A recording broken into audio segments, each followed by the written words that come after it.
برات این کارا چیه دیگه؟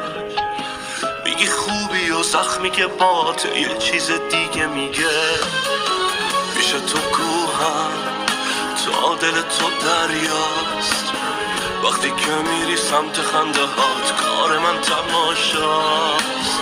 واسه چشات یه سفر باهات همه چیمو میدم، همه میگن خوش به حال من که به تو رسیدم. چرا به حسم شک داری همیشه؟